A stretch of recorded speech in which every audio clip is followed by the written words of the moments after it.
of the Constitution, laid on the table of the House on Tuesday, 14th November 2023. One is the 10th annual report on the measures taken and progress achieved in the realization of national values and principles of governance. Two is the 10th annual report on the progress made in fulfilling the international obligations of the Republic of Kenya. And three, the annual report to Parliament on the state of our national security. Honorable Speaker, as indicated, His Excellency the President did give his State of the Nation address last week on Thursday, and allow me, Honorable Speaker, to thank all the members of Parliament in both houses who sat patiently through the close to 1 hour that the President gave his State of the Nation address. Honorable Speaker, I must also appreciate His Excellency the President. First, from his opening statement, he did note that he was coming before the democratically elected representatives of the people to discharge what is his constitutional mandate, as I have said, under Article 132, 1C. And he stated that was to come and give an account to the people of Kenya on the measures taken by their government under his leadership to give full expression and effect to the soul of our constitutional dispensation by implementing our national values and principles of governance as cited in Article 10 of our Constitution. Honorable Speaker, I take this opportunity to commend the President because of his noting that he was not only playing his role as a leader charged under our Constitution to deliver a certain mandate and certain reports to the House and to the people of Kenya through the elected representatives, but also he was being accountable to the people of Kenya on the progress that has been made by his administration and the government that he leads on behalf of the people of Kenya. And indeed, I noted with excitement, Honorable Speaker, and satisfaction that we have a President who now appreciates that this is a government that belongs to the people of Kenya. And in his opening statement, Honorable Speaker, he spoke to the measures being taken by the people's government. And if I may paraphrase, Honorable Speaker, actually read out, he said the measures taken by their government, the people's government, under his leadership. And Honorable Speaker, I therefore take this opportunity to commend His Excellency the President for recognizing that he is only one amongst equals, amongst not just the leaders that serve our nation, but also the people of Kenya, whom he has been bestowed with the unique and great responsibility of leading a government that belongs to the people of Kenya. And for that, I commend His Excellency the President and his administration. Honorable Speaker, the President went to great lengths to not only speak to the progress made so far in terms of realizing our national values and principles of governance, but also, Honorable Speaker, in the realization of all the pledges and commitments that the President and the Kenya Kwanza regime committed to the people of Kenya. Honorable Speaker, for the members who are there in the nation, that everybody in the nation who was listening to the President, they will remember him taking the country back to where we began from, where he took over the reins of leadership in September last year, on the 13th of September, when he took office. The very first things he had to do, noting that he needed to undertake an urgent transformation of our economy to stop and reverse the negative trends of runaway unemployment, what he described as a yawning inequality and widespread poverty, which were denying millions of Kenyans their dignity and extinguishing their dreams of living in a country where they can be proud to be Kenyans. Honorable Speaker, the President spoke to the mass appeal of the bottom-up economic transformation agenda that he campaigned, the platform that he campaigned on, and many of us in Kenya Kwanza campaigned on. And I appreciate, Honorable Speaker, that the President did reaffirm his commitment and that of his administration to bring the national values and principles of governance to life in order to significantly enhance the well-being of each and every individual in our country, and to promote the unity of our country, the stability of our nation, and the security and development of our beloved motherland. Honorable Speaker, in his exposition, the President took us back to where he found an economy that was struggling, Honorable Speaker. Honorable Speaker, members will note from his address what he said, that it was important for all of us as a country, rather, it was important for us all to point out that we began implementation of the mandate to transform Kenya's economy from the bottom up under extremely difficult circumstances. Honorable Speaker, the President was quick to say that without excusing failure or justifying inability or omission to do necessary work, but rather to emphasize the significance of the progress made so far, underscoring the possibility of transformation under very daunting conditions, and to express the well-founded confidence that when sufficient progress is made, we shall all as a nation do much more and go much further in delivering the Kenya we want for our generation and for posterity, Honorable Speaker. Honorable Speaker,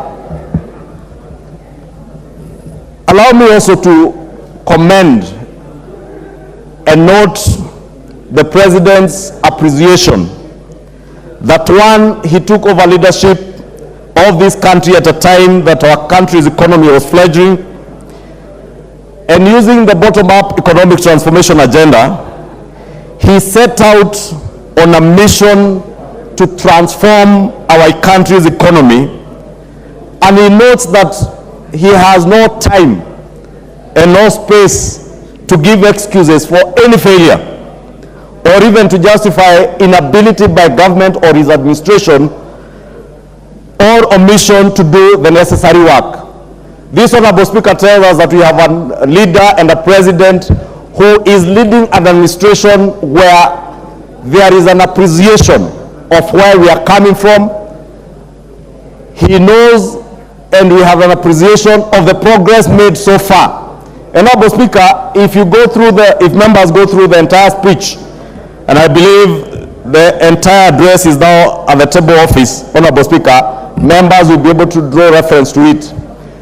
The President was able to enumerate the progress made so far, and even without giving any excuses, Honorable Speaker, but appreciating that we are coming from a very difficult global recession with the COVID pandemic recovery still ongoing on around the world, Honorable Speaker, with wars not just in the Middle East but also in Europe, Honorable Speaker, in Russia and Ukraine, Honorable Speaker, with disruptions to the global supply chain and disruptions that came with the drought, Honorable Speaker, that was built to have been the worst drought in 4 decades. In almost 40 years, Honorable Speaker, the Kenya Kwanza government came into leadership in the midst of a drought that was built as the worst drought in 40 years of our existence as a nation, in a period of close to 60 years, Honorable Speaker.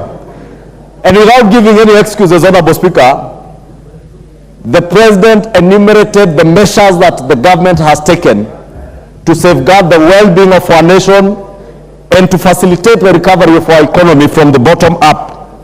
Honorable Speaker, right from this fertilizer subsidy that the President spoke to, pointing even to farmers that he spoke to.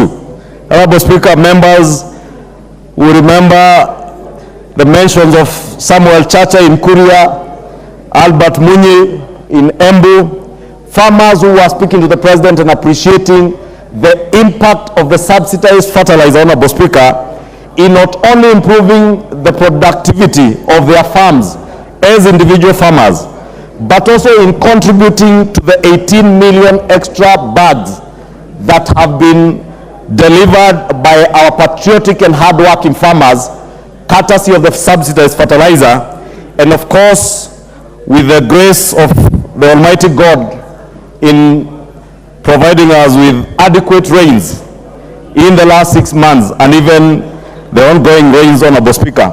Honorable Speaker, the President did not stop at that. He enumerated the challenges that will come even with the El Nino rains. With maize harvested now close to an additional 18 million bags coming into our supply chain, Honorable Speaker. In a way, Honorable Speaker, putting an extra 200,000 acres under production. But also, Honorable Speaker, the challenges that will come now with the El Nino rains, that part of this maize, especially that maize being harvested now and in the last few weeks, may not be in a position to be dried courtesy of the current prevailing weather conditions. But appreciating that, Honorable Speaker, the President did note that the National Cereals and Produce Board will also be assisting farmers to dry their maize, and indeed at a very subsidized price, at almost a fifth of the price of 70 shillings down from 350 shillings per bag. And indeed, he indicated that on Wednesday of last week, the first consignment of 100 mobile dryers for use by farmers around the country had already docked at our port in Mombasa, ready for use. Honorable Speaker, he did not forget our dairy farmers, who he indicated that the government is in process now of mapping out the production areas of milk in our country to ensure that we also have coolers and milk processing facilities ready for use for farmers, to ensure that the farmers are able to store their milk in a very hygienic manner and to secure post-harvest or post-milking losses by ensuring that this milk is not only cooled but is transported under hygienic conditions, to ensure that our farmers reap the highest benefit in terms of the prices that they get from their milk, Honorable Speaker. Honorable Speaker, coffee farmers, tea farmers were not left behind.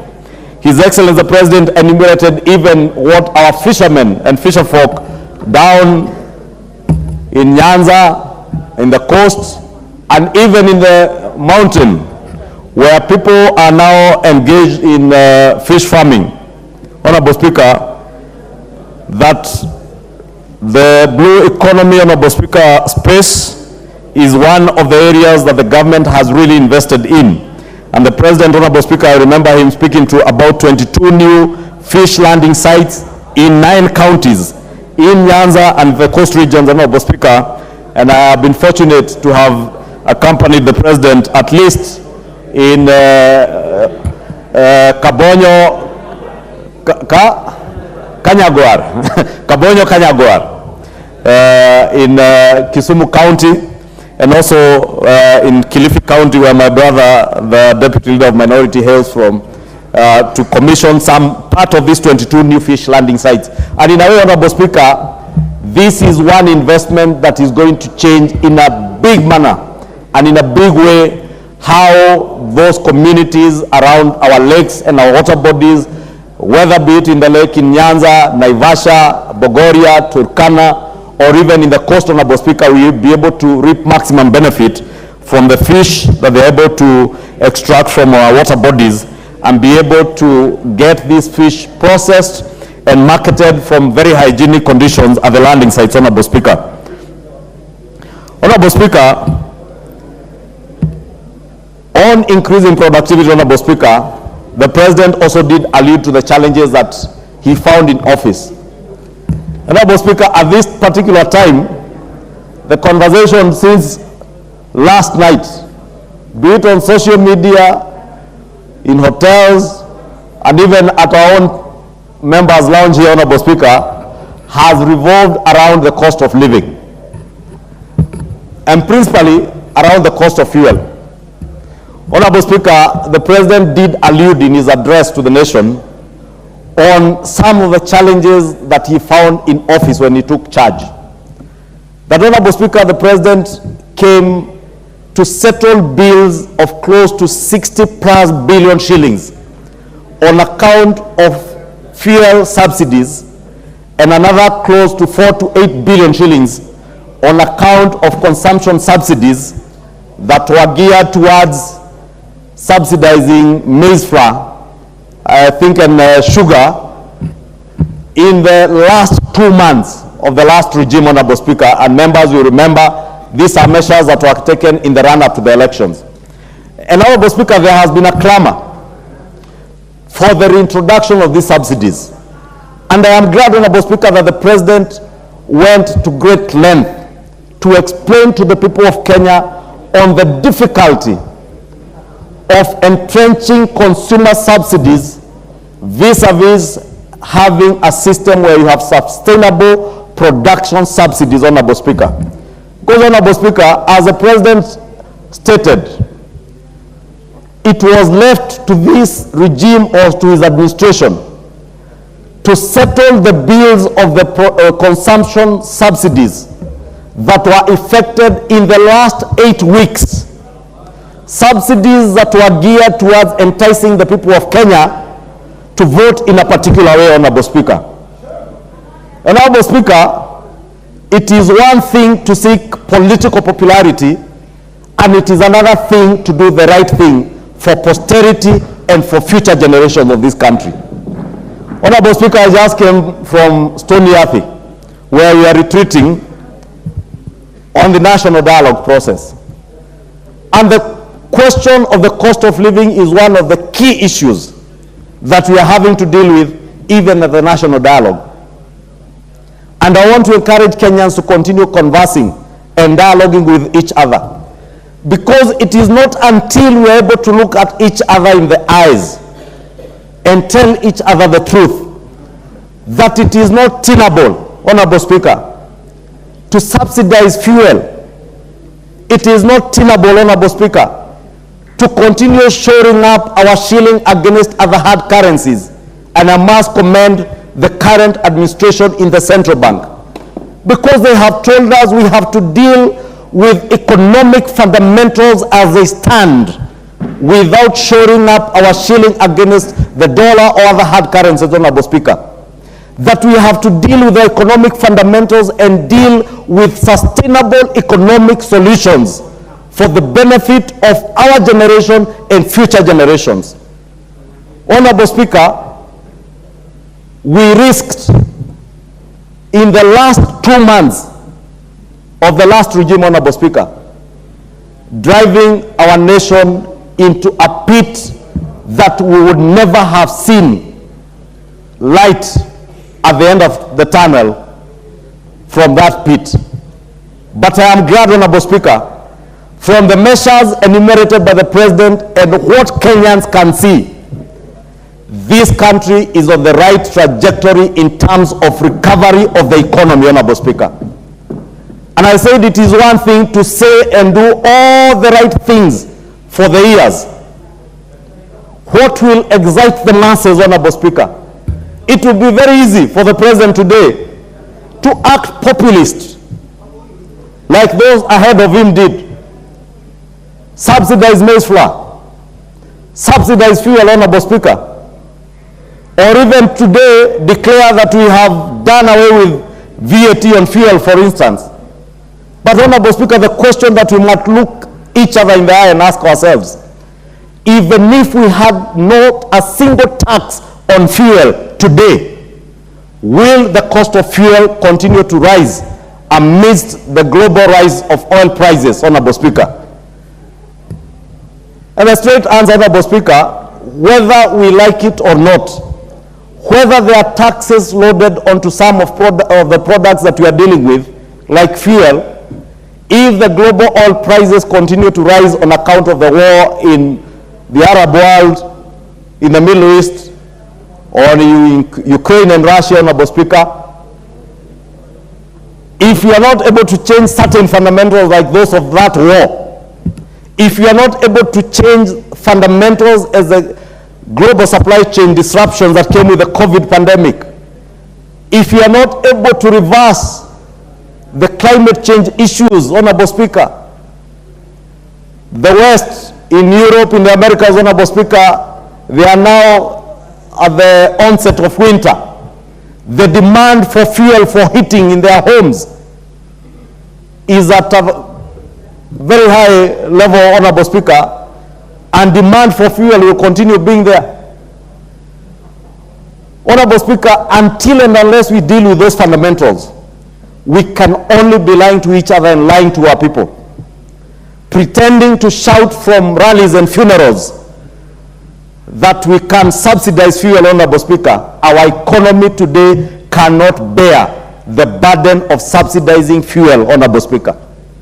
But I must note, Honorable Speaker, that being an administration and a regime that is being sensitive and alive to the realities of the challenges, global challenges that pervade the economy in the world, Honorable Speaker, this administration, Honorable Speaker, even with the consistent rise in global oil prices, Honorable Speaker, using the Fuel Stabilization Fund, at least this administration has been able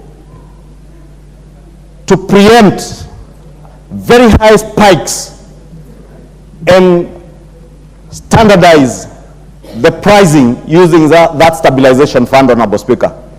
And I want to believe, Honorable Speaker, even in the expected review of oil prices or fuel prices this month, the use of that stabilization fund will be utilized. And that is the right way to do things, Honorable Speaker.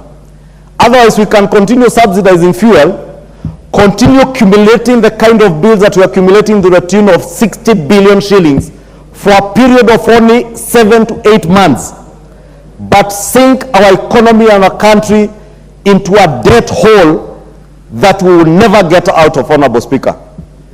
The joy that we must celebrate today as a nation, that even with the difficulty around the world, Honorable Speaker, our nation, our country today, Honorable Speaker, as the President stated, we can confidently stand up high with our shoulders and our necks high and tell the world markets that we are ready to start repaying our Eurobond. We shall not be defaulting on any of our international financial obligations, Honorable Speaker.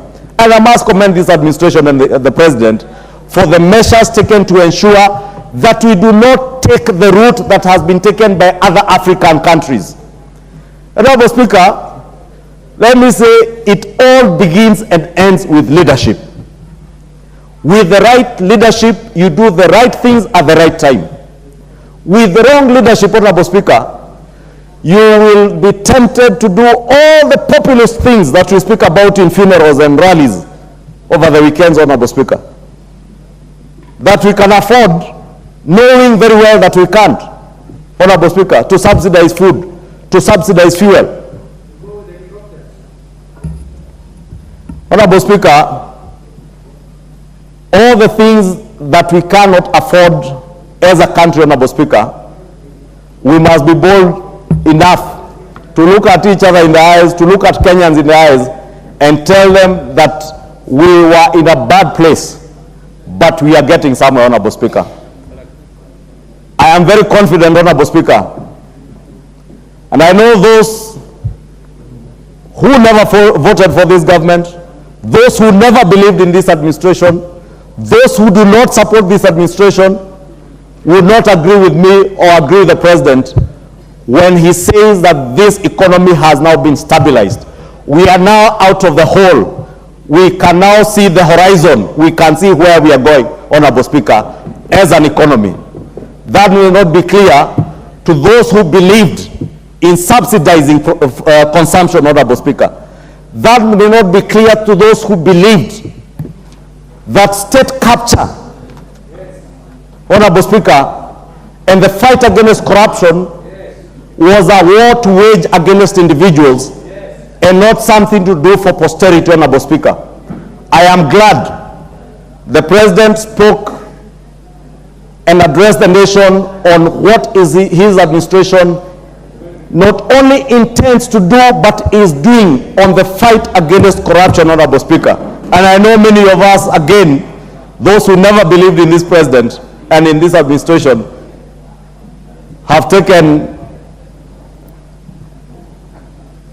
issues, Honorable Speaker, with the mambo ni matatu phrase. But Honorable Speaker, that is just how bold we have to be. Honorable Speaker, His Excellency the President did allude to the conflict of interest bill. And without anticipating debate, Honorable Speaker, that bill is before this House.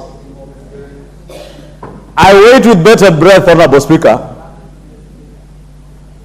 to sit and listen to how many of us in this House who pontificate on the fight against corruption will stand to oppose the conflict of interest bill that stands to decisively deal with matters, state capture, and the fight against corruption, Honorable Speaker.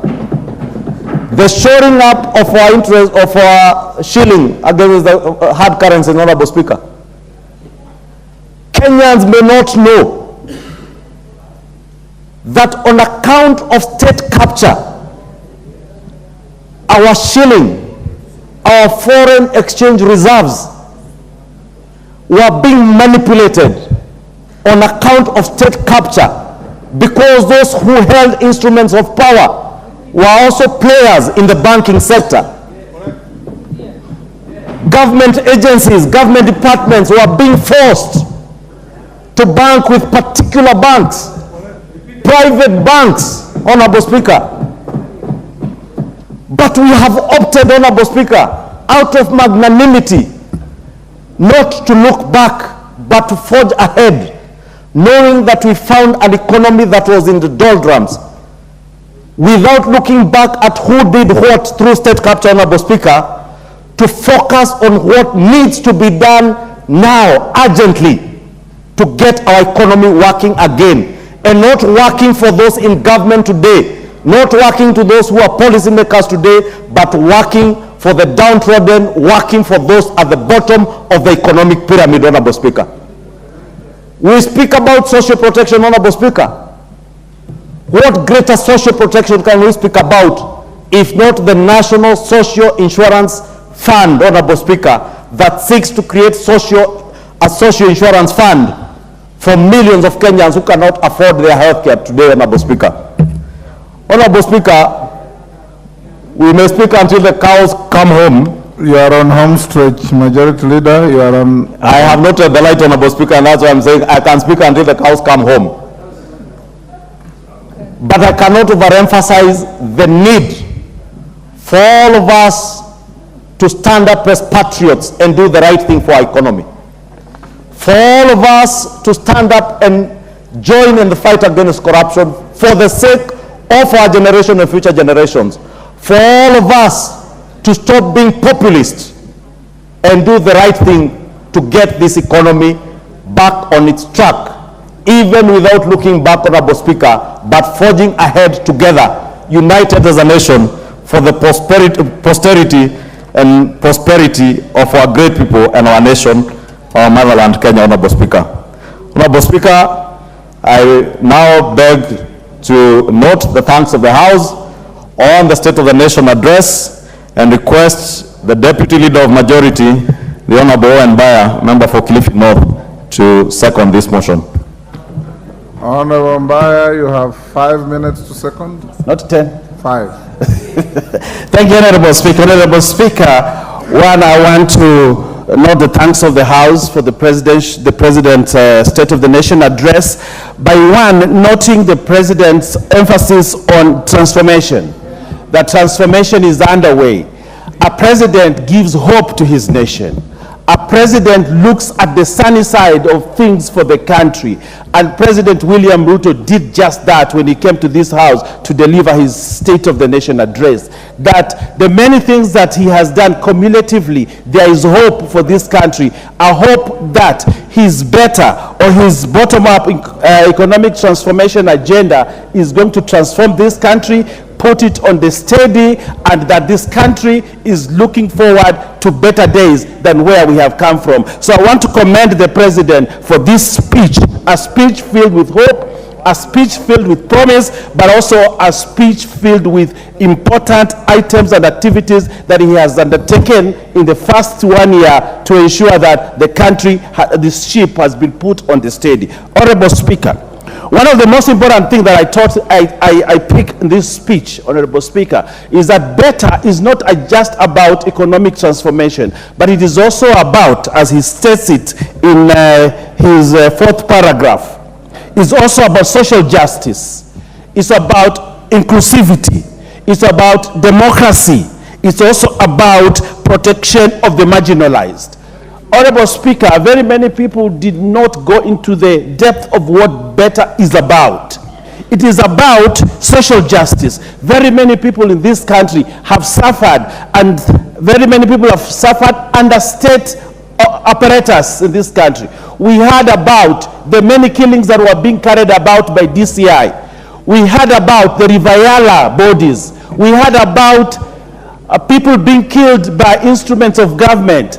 Better has brought that protection of the marginalized, protection of human rights, and protection of the state of Kenya and the people that live within it. So, Honorable Speaker, as we talk about transformation, we are not just transforming the country economically, but also to transform the social justice, to transform the fight against corruption in this country, and Honorable Speaker, to also to bring law and order. Honorable Speaker, very many people, I'm sure, were surprised when the president actually fired some of the officers in government. Some of them were taken to court very fast on allegation of corruption, something that we had not seen, to drag for investigation for many years in the past. But, Honorable Speaker, we have seen what better also means in the social justice sector. Honorable Speaker, if you go through the president's speech, you also see that he notes and he is aware that we are in extreme difficult conditions economically as a country. He knows that. He doesn't run away from that fact. He notes it, but he does not just note and step there, but he gives us a way in which we can get out of the doldrums that we find ourselves in this country.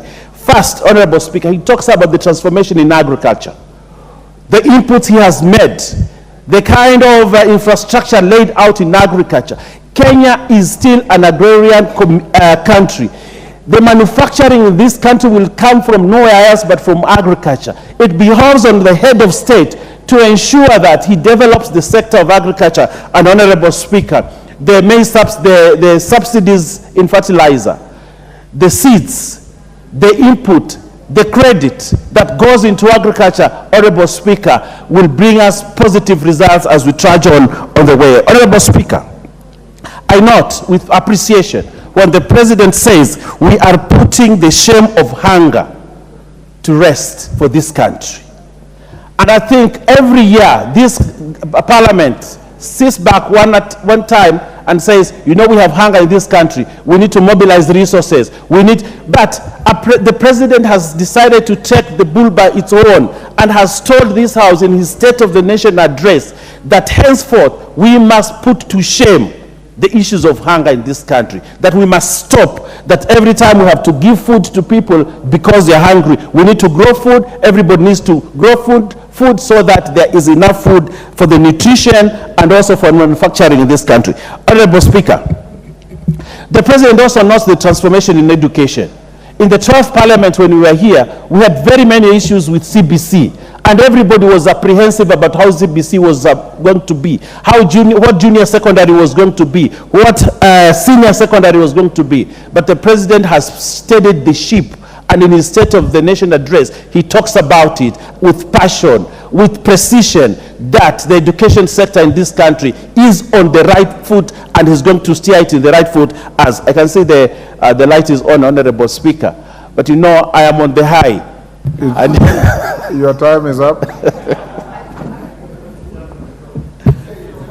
You know your time, honorable members, when you are given an opportunity. Organized manner. I now propose the question, honorable members, that pursuant to the provision of Standing Order 24-6, the thanks of this House be recorded for the exposition of public policy contained in the address of His Excellency the President delivered in Parliament on Thursday, 9th November 2023, and further, that this House notes the following reports submitted by His Excellency the President in fulfillment of provisions of Article 132(1)(c) and 247 of the Constitution laid on the table of the House on Tuesday, 14th November 2023. 1. The 10th Annual Report on the measures taken and progress achieved in the realization of national values and principles. 2. The 10th Annual Report on the progress made in fulfilling the international obligations of the Republic of Kenya. And 3. The Annual Report to Parliament on the state of national security. Victor Koech. Yes, Honorable Ruku. Mr. Speaker, I rise on point of order standing order number 97. Following the immense interest of this presidential speech or address to this House, we reduce the time from 10 to 5 minutes so that every member from the both sides. The time is already 5. I already gave you direction that the mover had 30 minutes, the seconder 5 minutes, every member speaking 5 minutes. Okay. And the leader of minority, even when he wishes to speak, 20 minutes. That's okay. Thank you. The following members will also Thank have you. 10 minutes each if they wish to speak. The chairman of the Departmental Committee on Justice and Legal, the chairman of Departmental Committee on Defense, Intelligence and Foreign, and the chairman, Departmental Committee on Administration and Internal Affairs. Those three, if they speak, will be given 10 minutes each. Member for Chebalungu. And the chairman of? Thank you. He's a stranger to the standing orders of this House. Yes, thank you so much, Mr. Speaker. While I rise once again to speak on the speech by the President of the Republic of Kenya, while doing the same as actually fulfilling what the Constitution requires of him under Article 132(1)(c), the President, while addressing the nation, he chose to speak from his heart. He actually spoke about the issues touching on common mwananchi. This is a president who knows what the Kenyan wants out of him. The president deliberately chose not to continue with the culture of borrowing. The president talked about the subsidy, and he deliberately chose to go to the way of doing subsidy in production. While doing the same, we as a country have realized that the fertilizer prices have now come down by a margin of 4,000 in a record 1 year. In so doing, the production of maize has increased by almost 80%. This is in line with bringing the level of anger that our people have been facing for so long. Mr. President as well talked about what he is doing and what the government, not his government, but our government is doing to increase the cost of milk. And particularly, this is so dear to my constituency that solely depends on milk production as a way of living. Mr. Speaker, as I speak today, my constituents are depending on milk with the cost of 31 shilling a liter. With the intervention, deliberate intervention that the president wants to bring, that is in terms of installation and doing surveys on where to install milk coolers. And actually, the prices now for milk is going to depend on the quality of milk that you produce. This is in line with the government agenda of increasing the prices for milk, and it will go in and in improving the economy of our country. Our president talked about the agenda that is was our campaign manifesto. That is universal health care. He has deliberately, and we have deliberately, chosen to do digitization, which is going to have each and every one of Kenyan accessing universal health care. Our president, in this case, has talked about so many things, and among them, he has deliberately refused to even borrow on recurrent expenditure. Previous governments have been known to be borrowing for recurrent expenditure. The president has said that as a country, we are going to live not beyond our means, but we are going to live within our means, which is going to improve greatly on our economy as a country. Mr. Speaker, with a few remarks, I want to support the motion and to echo our president for knowingly knowing what the Kenyan wants, what the common mwananchi wants. This is in line with the talk. There is a pastor in Mombasa who said there is a period between giving a promise and a period in which you deliver the promise. The period in between delivering a promise and giving a promise is called wait. The president has told us that our government, within the shortest time possible, is going to work on the manifesto, and upon recovery of our economy, our roads are going to be constructed. We are going to get better electricity accessibility. We are going to get better accessibility to water, to clean water. Thank you, Mr. Speaker, and I support the motion. Thank you, Victor. Shakil Shabir.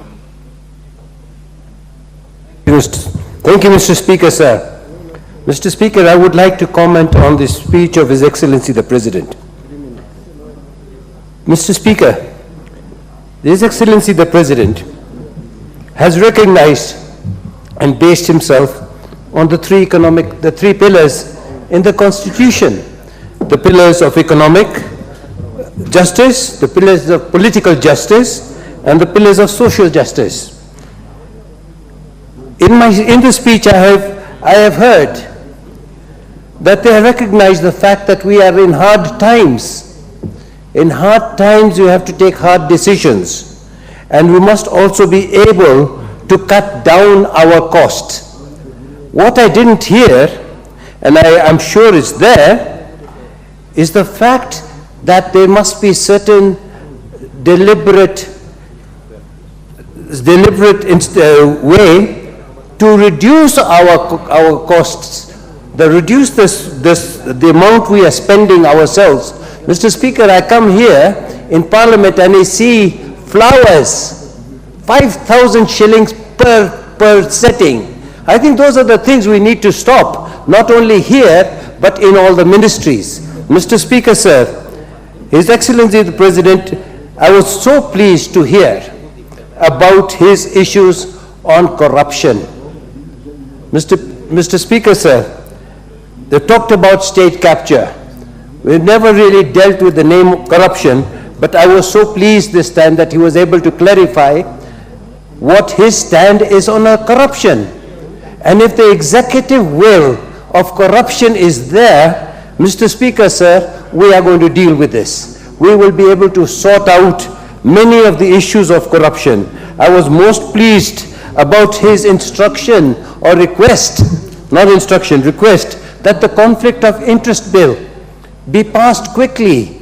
Mr. Speaker, sir, as you understand, that the rain started beating us very much when under the Moi regime, or was it the earlier regime, civil servants were allowed to trade, were allowed to have businesses, and no matter what we tried, the executive was never going to listen to us. Now I think if I don't want to... That was not in the Moi regime, it was in the Kenyatta one. I apologize, sir. And I did say I think maybe the earlier one, the Kenyatta regime. And I think that has gone on and on. At this moment in time, you're finding the Procurement Act. You're finding so many of these things. The budgeted corruption that takes place is over 80% of the corruption that we have. So I am very pleased in the President's remarks that he's going to take swift action. And easy matatu, I'm quite agreed with the matatu if he says that. If mambo matatu, nina agree. If the issue is that they are going to take them to Uhuru Park and hang those guys who've been involved in grand corruption, I support. But I think the issue here is, the fact of the issue is that our poor are getting poorer. Economic justice here is not being dealt in the proper manner. And I plead with the President and his team to make sure that we start cutting the cost from the rich, the top, and the poor get benefit. Right now, Mr. Speaker, sir, the poor pay more for unga in the slums. They pay more for water. They pay more for everything. So that is economic injustice. And I feel that is very much the thing. I agree with the majority leader, and I definitely agree with the President. Subsidization is not the way out. It is just digging a hole even further to go down.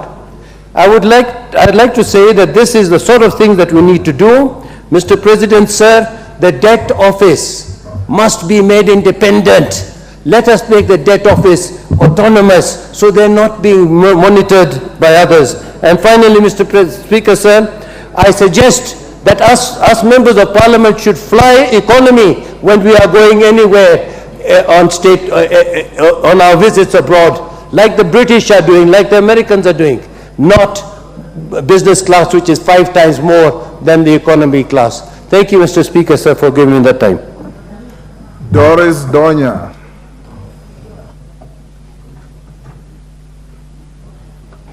Thank you, Mr. Speaker. I note very well when children are taught in school and they are told of developing countries and those that are developed. When we come to Kenya, Mr. Speaker, the major thing that we should do as leaders is to ensure on how to eradicate poverty and of course, extreme hunger. When I follow well on the speech of our president, I noted that there are some things which were not coming out clear, more especially on the price of gorogoro of maize. Immediately, he spoke of 60 to 70, Mr. Speaker. I got excited, but when I went to Kisii, the price of gorogoro of maize is between 120 and 150, Mr. Speaker. So there is still that gap on how to eradicate poverty and hunger. When you meet people, Mr. Speaker, on the streets, what they want to hear is, when are the youths going to get employment? When are our people going to have good roads? When are our schools going to have sufficient water, Mr. Speaker? As at this season, it's raining well in our land. The problem is, immediately after the rains, Mr. Speaker, we are still going to experience hunger. What I suggest is, if we could have the Ministry of Water coming up with ways in which we can harvest this water, so that during the drought season, our people benefit. Apart from prices of unga going down, Mr. Speaker, we have people like the Maasai community who rely on meat and milk. So it should not be perceived that when the prices of gorogoro of maize have gone down, which have not gone down, we have solved the problem of poverty and hunger, Mr. Speaker. So many people are crying, even the JSS students, Mr. Speaker. We've not gotten clear measures on how our children are going back to school with good number of teachers. At least the ratio should be well, so that we have good participation of student and teacher. Yes, we are improving on the environment. What we saw yesterday, Mr. Speaker, the President has been talking of on how to mitigate and reduce expenditure. Mr. Speaker, we used to have scouts in our schools.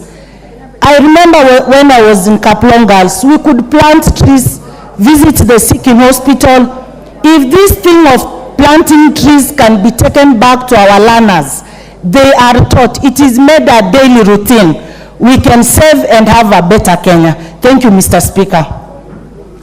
Thank you, Doris.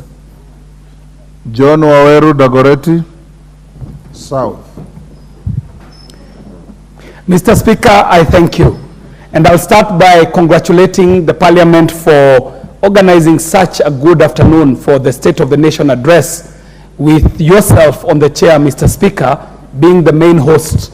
And I also want to congratulate His Excellency the President, not only for honoring his duty and doing what is required to by the Constitution, but actually boldly and candidly venturing into the business of letting the country know where exactly we are. Mr. Speaker, the President was not shy to let us know that we are actually working in very difficult situations. Difficult situations at home and abroad. Difficult situations that are exacerbated by the conditions of drought that has prevailed, Mr. Speaker, for several years ahead of these rains that we are experiencing today. Mr. Speaker, the situation globally is also affecting the economy of this country, with wars all over, supply chains interruptions, and the situation in which that the situation with which this government came to office, and what they found, Mr. Speaker. Mr. Speaker, with all this as the lay of the land, His Excellency the President said that he is not here to excuse any failure. He tackled the issues head on, Mr. Speaker. And one most amazing thing about the presentation of the State of the Nation is the style with which the President did it. His Excellency the President, ahead of his speech, took time to call numerous Kenyans across the nation to have a candid one-on-one discussion, Mr. Speaker, so that this speech was in essence what the people in the street would call a collabo between the President and his people, reporting what the situation on the ground is verbatim, Mr. Speaker. Mr. Speaker, I'll take a few moments to just observe some of the sentiments that the President put across on a very critical sector, Mr. Speaker. The sector that is the digital economy. Mr. Speaker, the President took time to report on the project called the Digital Superhighway, Mr. Speaker, where the government is intending to roll out 100,000 kilometers of fiber, around 25,000 Wi-Fi hotspots around the country, around 1,450 digital innovation hubs, meaning that if this project takes off, in every single ward of this country, there shall be a digital innovation hub, Mr. Speaker. And Mr. Speaker, the Honorable Doris Donya, in her contribution, did ask, where will the jobs come from, Mr. Speaker? And I ought to report here, Mr. Speaker, that with the few digital innovation hubs that have been installed around the country, the results are almost immediate, Mr. Speaker. You shall go to a digital hub that is in Nakuru, and you shall find that every month this digital hub is returning earnings of over 6 million Kenya shillings that is being earned by young Kenyans who are working around the clock, getting digital jobs from international companies, Mr. Speaker, earning in dollars. Mr. Speaker, you go to Rift Valley Institute, that is the same that is happening. You come to the Dagoretti South constituency, Kabete Technical, PC Kenyanjui. And Mr. Speaker, I'll take this opportunity to let members know that the digital innovation hubs in your constituency shall be an investment that shall pay dividends almost immediately, Mr. Speaker. So, Mr. Speaker, the impact of the plans that are being laid out as enumerated by His Excellency the President, actually going to start earning or gathering fruits, Mr. Speaker, immediately, and he rolled out his ideas for the mid-term plans and the long-term plans. Mr. Speaker, I take this opportunity to also, Mr. Speaker, congratulate His Excellency the President on ending it on a high, giving hope to this country, Mr. Speaker. In short, the speech was short, punchy, and to the point, and it was very well loaded, Mr. Speaker. I thank you for this opportunity. Thank you, Kiaria. John Badi. Thank you, Mr. Speaker. Mr. Speaker, I was here on Thursday last week and I listened to the President carefully for 1 hour, 6 minutes. Mr. Speaker, the President sold us hope. And today I've also listened to the Majority Leader. He has sold us excuses. So, Mr. Speaker, I just want to remind the two leaders that you cannot sell hope and excuses 14 months into your leadership. I want to remind them that this administration has taken 25% of the time that they were given by the people of Kenya, if at all the people of Kenya gave them, and they are remaining with only 75% of the time. And this is not the time to tell us that you have stabilized the economy when the facts and figures are pointing opposite direction. This is not the time to tell us that we are out of the hole when we know we are inside the hole and we are continuing to dig the hole even further. Mr. Speaker, where is the evidence that we have stabilized the economy? Number one, if you want to know that the economy is stabilized, you will have to check the interest rates. The interest rates, Mr. Speaker, on government premium instruments like treasury bills and bonds are in the region of 16 and 18%, signaling that our banks would definitely and certainly charge around 24%. That is not an economy that has been stabilized. Mr. Speaker, our shilling is on a free fall, we know it. And no matter how many excuses you give us about it, we deserve answers to that. Mr. Speaker, the other issue that we need to look at is inflation down. The answer is no. Actually, the only inflation that has gone down is food-led inflation. But non-food item inflation is biting this country and biting it hard. And starting with the prices of fuel products, yes, we know there are challenges in the global economy. There are challenges in the Middle East, which again you were told, Mr. Speaker, during the times of campaigns, but that time we were saying our prices of fuels have nothing to do with the problems that we are facing in Ukraine and the rest. I don't want to go that direction because we have talked about it a lot of times. But there are solutions to the price of fuel that we could use to reduce at least the price of fuel to under 200 shillings. And that is, this was not the right time to increase taxation on fuel products or petroleum products. It was done, Mr. Speaker, against the advice of all economists, leading economists in this country. Mr. Speaker, if I was the president, the first thing I would do would be to fire all my economic advisors and economic team and get fresh ones with fresh minds to advise me appropriately. The purchasing power, Mr. Speaker, of Kenyans has been eroded.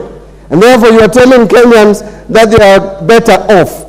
Where is that evidence? Ask Kenyans in the streets of Eldoret, streets of Kisumu, streets of Mombasa, streets of Nairobi. I don't know what percentage of Kenyans will tell you today that their life is better than it was a year ago. Most Kenyans will tell you that their lives are worse off.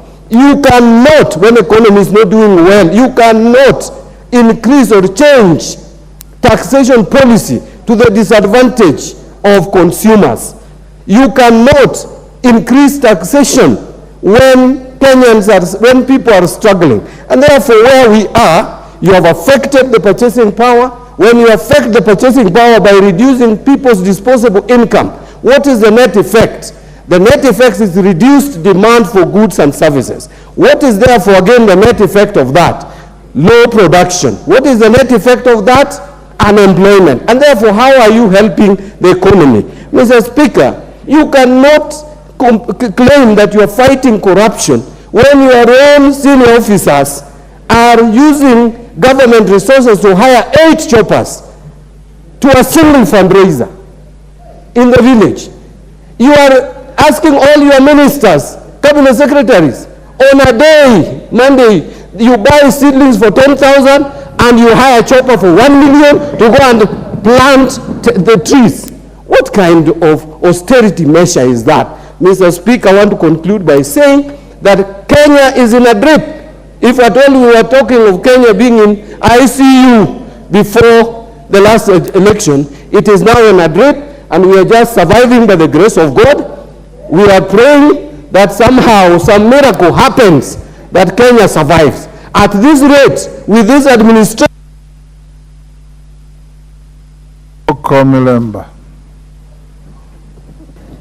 Thank you, the Honorable Speaker, for this chance. I was also here on Thursday to listen to the President on behalf of the people of Umuahia.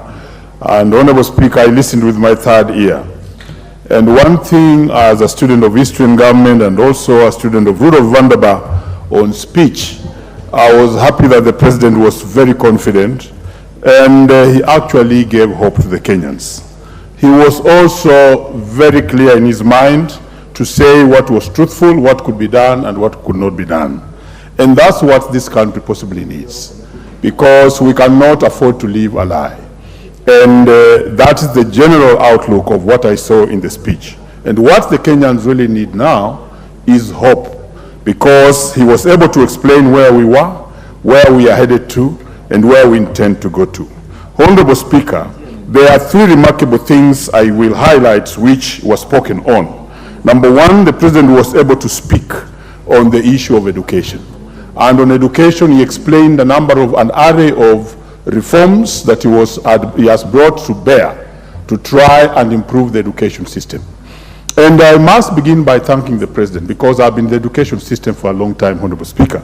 And I know that employment of teachers has been and is still one of the biggest challenges that we do face. And that even in previously would only employ 5,000 teachers every year, and in 5 years would employ about 25,000. But it's remarkable to actually indicate that within his reign, in 1 year's time, he has been able to employ 55,000 teachers. And that's actually remarkable. I know they are not enough, but I must begin by congratulating for that, because I've been around and I know what happens. He forgot to indicate that also in terms of promotions, we have been having a lot of stagnation of the teachers. And I will be asking this Parliament, when the supplementary budget comes, to actually vie money for promotion of teachers. But he forgot to say that within the period in which he has operated, we have had a promotion of 14,000 teachers in the first phase, 6,000 teachers, and now 36,000 teachers who have been advertised. I would be glad to actually indicate and report to the President that of the 55,000 teachers who employed, and we thank him for that, most of them were interns. And now they are the ones who are in the JSS, and they are now looking forward to becoming PNP, permanent and pensionable. Honorable Speaker, I was in Bomet over the weekend, and most of them are crying out that after the 1 year internship program, they should be confirmed as PNP.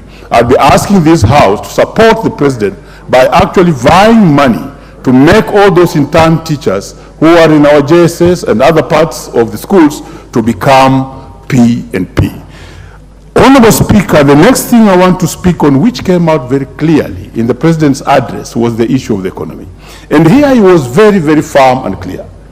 And the issue of cost of living as an agenda in the bipartisan talks needs to be given more time, the way the mover of this motion did indicate. And it needs to have everybody look in each other's eye. I was very proud when I heard the leader of majority use that phrase, because back at home, that's my slogan. And in my language, it's called Menga Moni, look in my eyes. Because unless we deal with that very seriously, then we can easily lie to ourselves. That he was very clear to indicate that the borrowing had reached its maximum, and it was not possible for us to borrow anymore. And you are aware as a House that even we had been downgraded in terms of our ability to borrow in the grading system of borrowing around the world. And now it's very important that we tighten our belts and actually live within our means. And if we continue with the borrowing, we shall actually collapse. He was also very bold to indicate that for the first time now, we want to face the challenge that we have always feared for the longest time, and that is the Eurobond. That we want to tackle it so that it may give confidence to the international markets to actually invest in us, because most of what the countries are doing is to default. And the repercussions of defaulting are usually very severe, and they don't last 1 month, neither 1 year. They last an array of years because you lose the confidence in your currency, and it's usually very terrible. So in the interest of time, I think I'll have to stop there.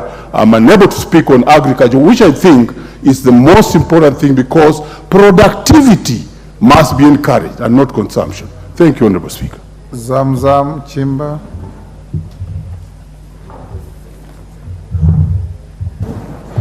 Asante sana Mheshimiwa Spika, na mimi nikiweza kuchangia katika hotuba aliyotoa Rais hivi karibuni. Mheshimiwa Spika, najua hali ziko ngumu sana katika taifa letu, lakini ningependa kumwelezea Mheshimiwa Rais kuwa wale wanaokushauri wawe wako na uwazi na wewe. Si vizuri hapa tukiona wabunge wanampigia upatu wakati ambapo wanajua kuna matatizo. Mheshimiwa Spika, kiongozi mzuri ni yule anapenda kuambiwa hapa kuna shida, hapa uko sawa.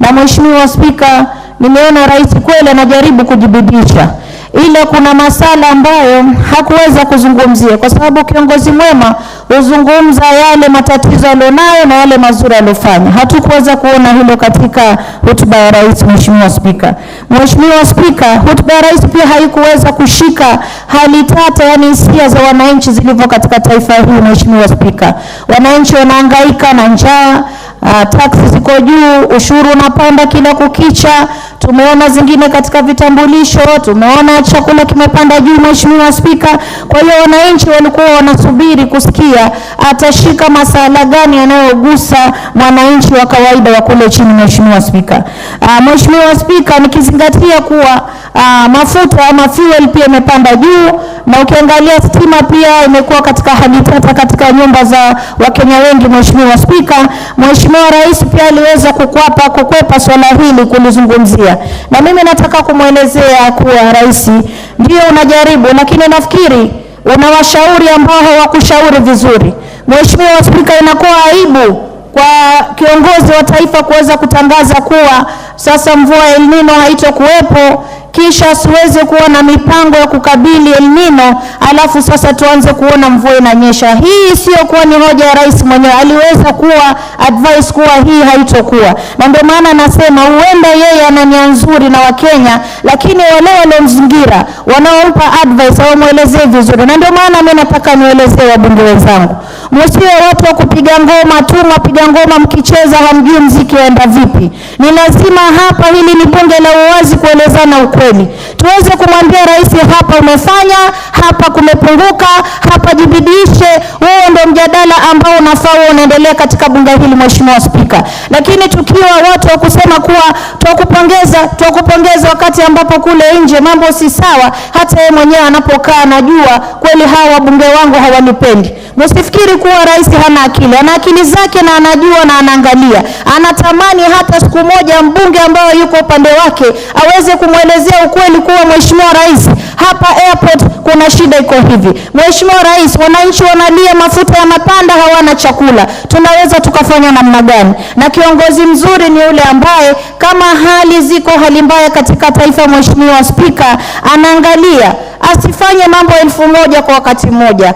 Achague jambo moja ambalo linaweza kugusa mwananchi likainua uchumi, aweze kufocus na jambo moja, aweze kulitenda kwa ubora zaidi, kisha mengine yatafuatia polepole. Lakini Mheshimiwa Spika, ukimwangalia Rais amezingirwa barabara, amezingirwa miundo msingi, amezingirwa agriculture, sijui ataka kufanya mambo 50 kwa wakati mmoja, wakati ambapo uchumi hauko sawa. Na ndio maana mimi kama mama Mombasa sio kuwa nachukia, hapana.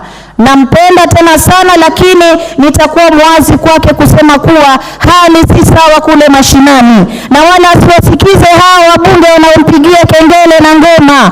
Asikize huku sisi tunamwelezea mambo halisi yaliyoko kule mazingira ya wananchi kule chini. Mheshimiwa Spika, sisi mpaka wakati huu tumekubali huyu ndio Rais, na sisi tunataka kusonga mbele kama Wakenya kwa sauti moja. Na vile tumekubali, tunasema asidanganywe hapa na hawa wabunge kumpigia ngoma, ni kuzuri, tunakusifu, hapana. Kama mama Mombasa, mimi nakuambia Rais, hata hawa walimu 59,000 ambao umeajiri, nataka kukuambia ukweli kuwa Mombasa County tulipata walimu 6 peke yake kwa walimu 56,000.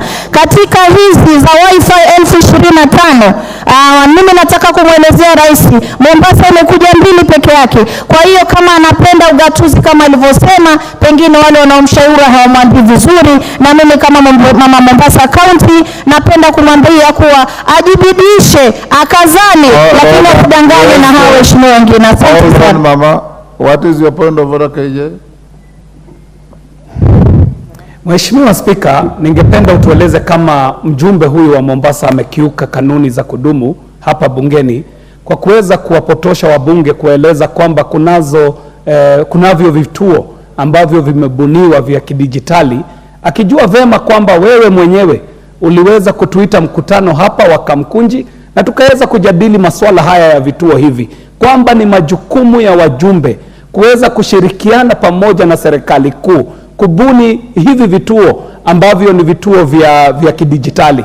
Na pia walimu hawa ambao walikuwa wanaajiriwa, Mheshimiwa Spika, nadhani kwamba huyu mjumbe anatupotosha kutuambia kwamba kutokana na wale walimu 56,000 ambao waliajiriwa, ati kwamba ni 6 peke yake ambao wameajiriwa katika kaunti zima ya Mombasa. Mheshimiwa Spika, je, huyu mjumbe anatupotosha, na je, amekiuka hizi kanuni zetu za kudumu?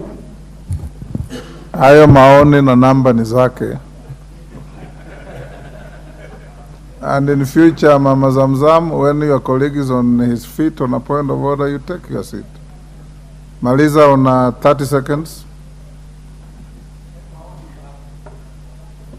Asante sana Mheshimiwa Spika. Nataka nimwelezee mbunge mwenzangu kuwa mimi ndio mama Mombasa na nachunguza na angalia.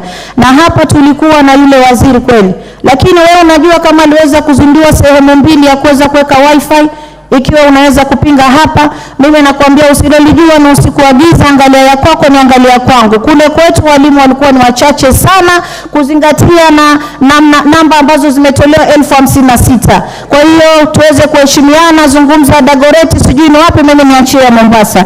Napenda rais na namuombea Mungu aweze kukazana, afanye kazi kwa bidii, lakini asisikize Thank you, Mama Mombasa. Geoffrey Ruku. Thank you, Mr. Speaker. It is important, Mr. Speaker, I feel that I was not in the House, but I followed the address online from the time the President came in to the last sentence. And Mr. Speaker, I like to support all the sentiment and raised by the end of state and the end of government, and to congratulate him for a very job well done for the past 1 year. Mr. President, in his speech, in his national address, he put it clearly that, Mr. Speaker, the appointment of judges, which the 6 judges came in handy to support the judiciary, to support the judicial the justice administration system of our country. And not only that, Mr. Speaker, the allocation of 3 billion Kenyan shilling to judiciary, that is indeed a clear indication that the President supports the justice administration system of this country, which has not been faring very well for a number of years. Mr. Speaker, he also highlighted in his speech address that the Inspector General, setting Inspector General as accounting officer to ensure that the National Police Service is well managed, and at the same time appointing Justice David Maraga to a task force, to lead a task force, Mr. Speaker, to review the terms and conditions of our women and men in uniform. We have been having challenges in this country as far as the police, National Police Service is concerned, and to ensure the people of Kenya enjoy security, protection of life and property.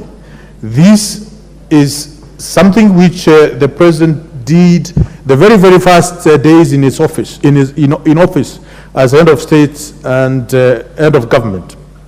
Mr. Speaker, In agricultural production and livestock value chain addition, so that the cost of living can come down.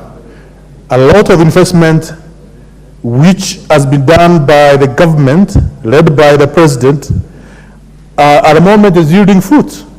We have seen the VAT rises coming from 7,000 to 2,500 per bag, Mr. Speaker. And we are witnessing huge harvest in different parts of this country at the moment. The reduction of wasteful expenditure to ensure that the government is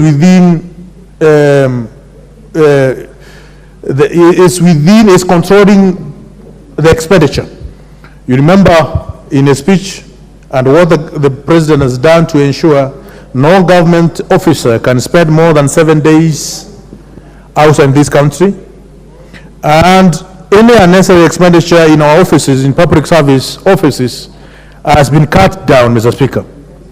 An exemplary performance which has been shown by ASRA's fund with the disbursement of huge amount of money to a tune of that 6.6 billion, Mr. Speaker, and a saving of 2.3 billion, Mr. Speaker. All this is achievement within 1 year, and it has been done by the visionary end of state.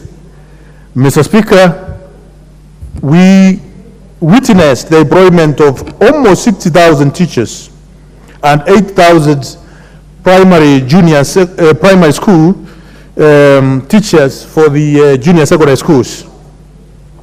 This has been done by a committed president, and in his speech he clearly outlined that, and it is known to each and every person within the Republic of Kenya.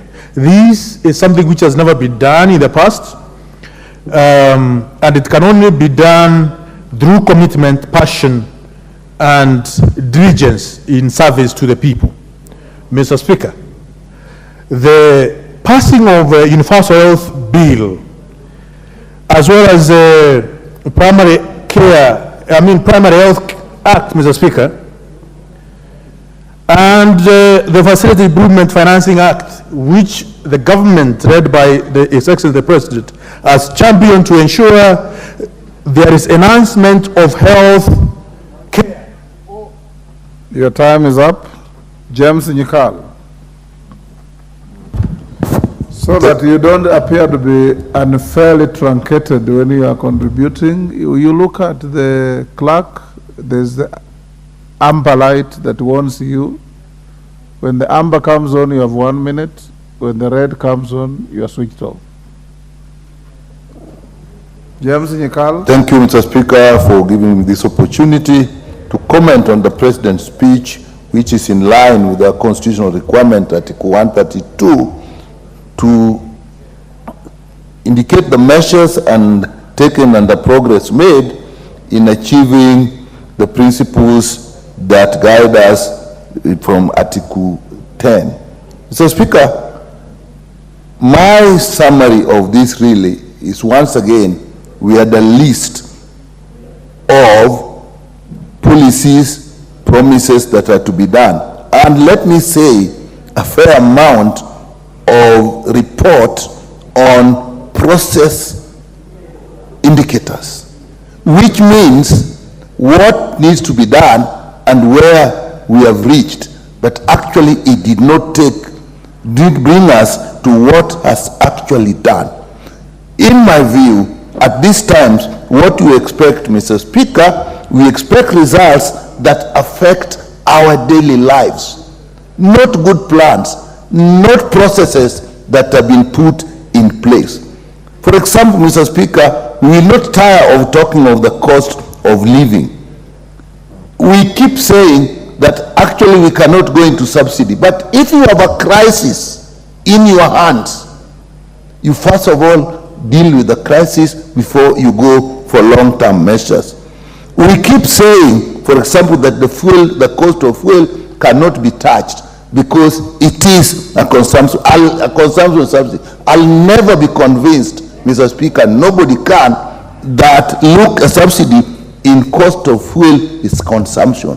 There is no single mover of economy like fuel. So in my view, subsidy on fuel may be a better production subsidy than even fertilizer, which we all agree is actually a production subsidy.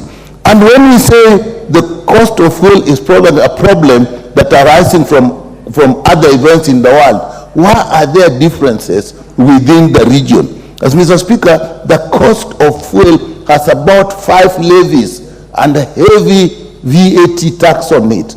Those are things that we can handle. So I was expecting that at least that one we will take care of.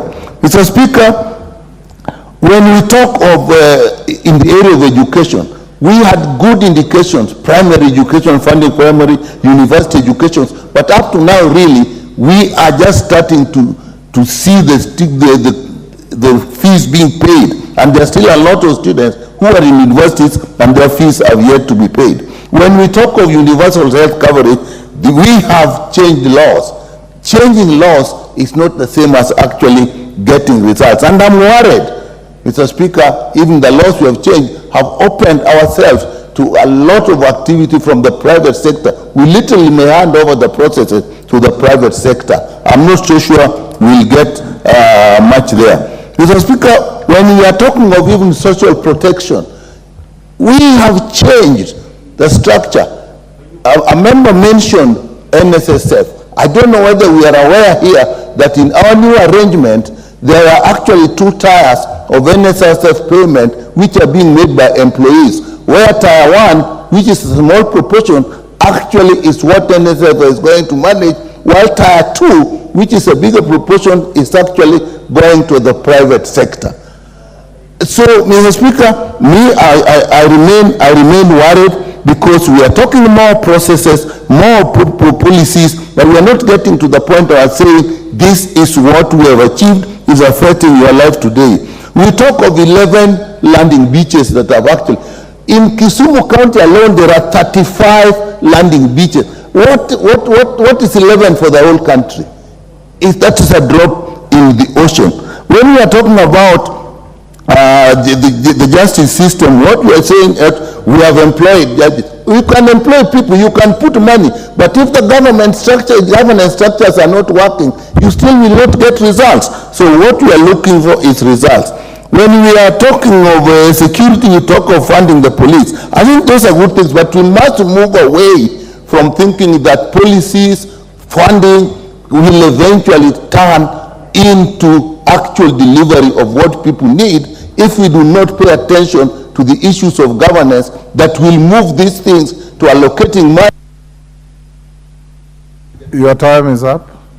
Honorable Ruku, I gave you a chance to speak. You finished and logged in again. That is not right. You are still stuck at the top of the screen.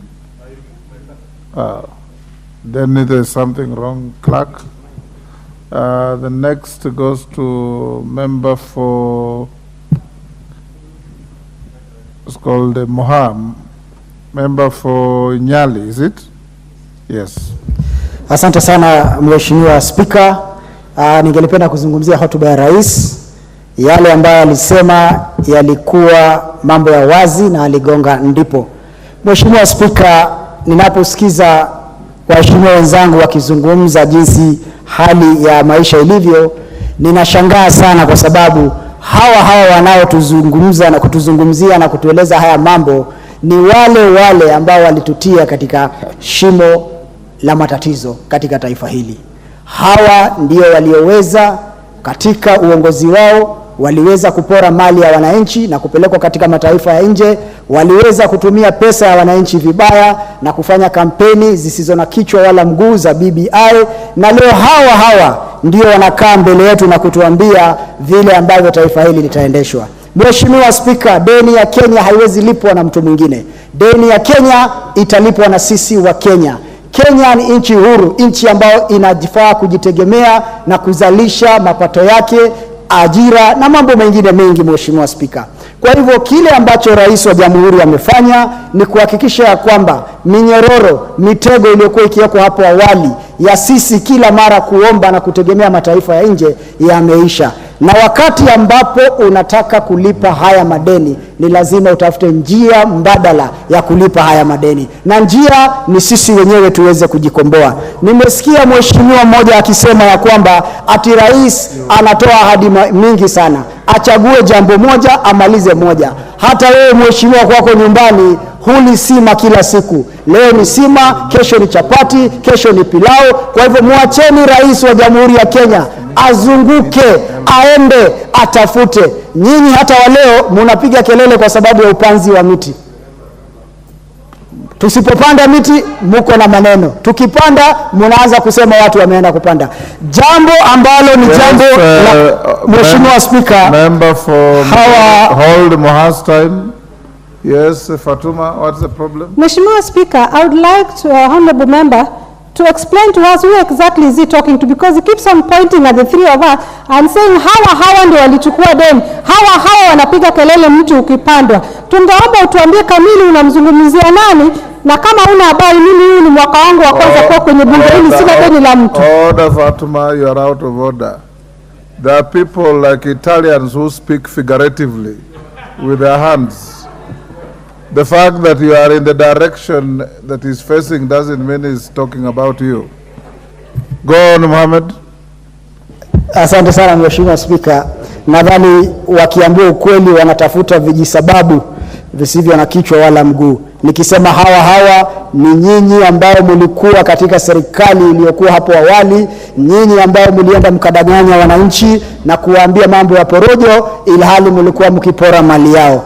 Kwanza nyinyi mnafaa mrudi kwa wananchi, muwaombe msamaha, museme nyinyi ndio mmefanya makosa kwa kuweza kupora na kufuja mali ya Wakenya na kutuletea haya matatizo. Mheshimiwa Speaker, hawa walikuja na kifua wakisema ya kwamba tutafanya mambo mengine kwa lazima, na leo mnakaa mbele yetu bila aibu, mnataka kutuambia vile ambavyo taifa hili litaendezwa. Hata hayati Emilio Mwai Kibaki alichukua miaka 2 kujenga nchi. Wewe pia kama mbunge ulipochaguliwa huwezi fanya miujiza na kipindi cha miaka 1. Kwa hivyo Mheshimiwa Speaker, yale ambayo rais alizungumzia yalikuwa ukweli bayana. Alizungumzia masuala ya elimu, akazungumzia masuala ya ukulima, akazungumzia pia masuala ya deni ya Eurobond. Na dawa ya deni ni kulipa, na usidanganywe na mtu yoyote. Sisi wa Kenya ndio tutalipa hiyo deni, sisi wa Kenya ndio tutasukuma hii gari mpaka tufike mahala ambapo patakuwa sawa kwa kila Mkenya. Asante sana Mheshimiwa Speaker. Member for Kapchai.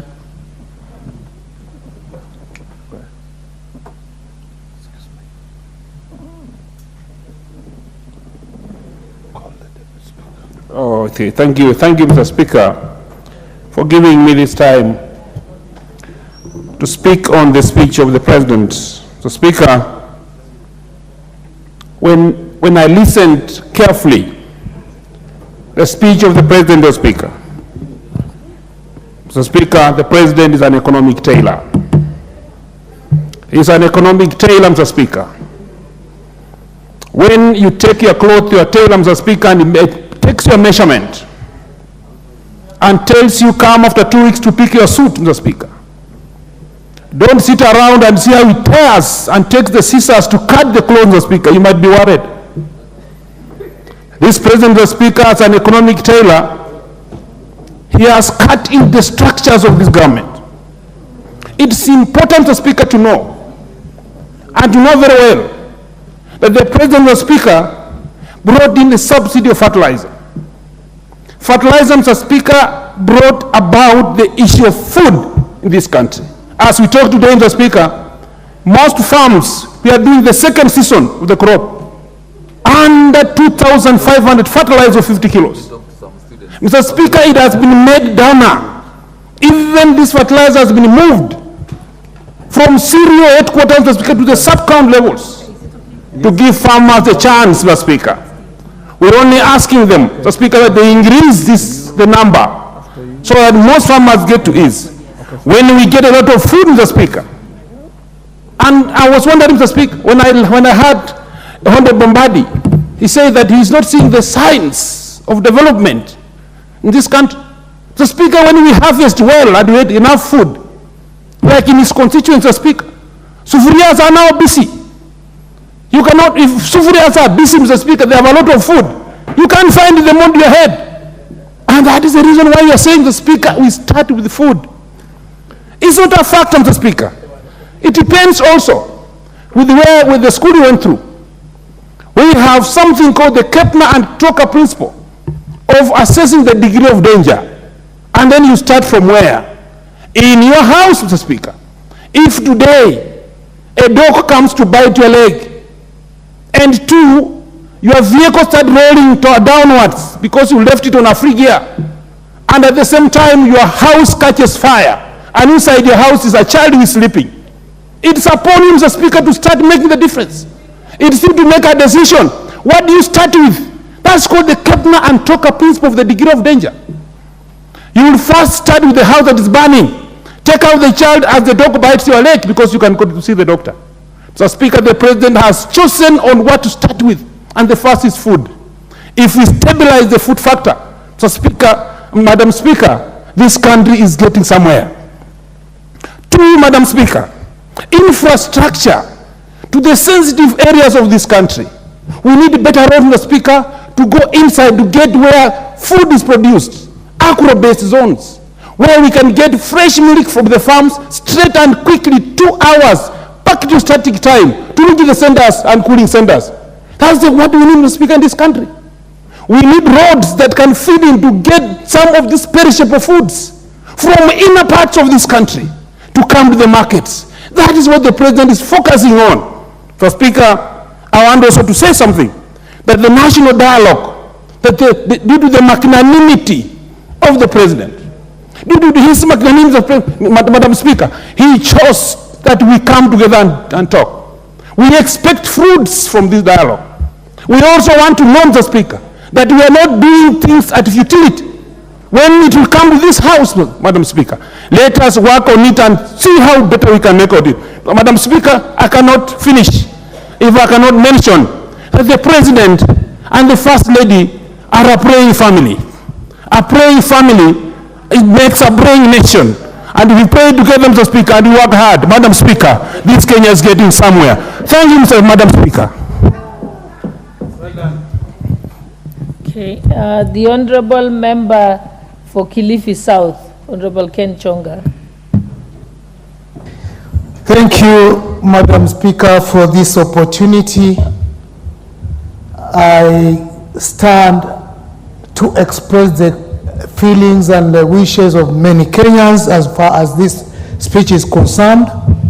And Madam Speaker, let me take a cue from Honorable Zamzam when she said that when we debate some of these speeches, we need to understand that we are here for the interest of the Kenyans. And honestly, the way we present our debates will impress on Kenyans on what they feel about it. When we stand in front of this chamber and we debate out of our thorax and mouth the way Honorable Mohamed Ali was doing, honestly, it creates no value. We come here to debate issues. We are not here at war. Madam Speaker, let me say that the speech of the President, to many, it was a very, very big disappointment. It was a disappointment because let us first of all take cue of when, during the time when we were campaigning, the promises that the Mwananchi was promised by this government. It was the expectation of every mamamboga, every boda, every hustler, that life was going to be better than the way it is today. And if there's anything that Mwananchi expected, that is what he wanted to read and understand from the speech of the President. Madam Speaker, let me tell you where the rain started beating us. The rain started beating us by passing us a punitive finance bill in this parliament. We talked about it, we discussed it, we could see the weaknesses of some of the elements that were in that bill, but there was nobody to hear because the numbers were less. The finance bill is the biggest cause of the cost of living today. Madam Speaker, the other day on the 8th of November, members of parliament from the government side were at State House, and they expressed openly that they have become less popular because of the cost of living. This is something is in parliament domain. And I think the president, what he said was, you do not need to be popular. Indeed, if they feel they're unpopular, and they feeling what the Mwananchi is feeling on the ground. Madam Speaker, I was keenly listening to the leader of majority here and his deputy, and the kind of lies that they were making to Kenyans. One of the causes why the cost of living is not going to go up any soon is the cost of fuel in this country.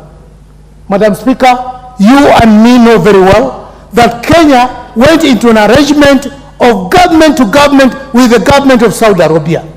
Look at the players in this arrangement, first of all. If there is nothing that I can call a scam, this is the biggest scam, Madam Speaker. They are telling us that the cost of fuel is going up because of the war in Ukraine and the Hamas. How come the cost of fuel is going down in Tanzania, in Rwanda, in Uganda? What explanation can the president make out of that? It is in public domain that the companies who were given the tender to be bringing fuel tied their hands in such a manner that when the cost of fuel is going down, they cannot negotiate these terms. And you know very well, for as long as the cost of fuel will remain high, everything in Kenya will remain high. Madam Speaker. What's your point of order, Honorable KJ?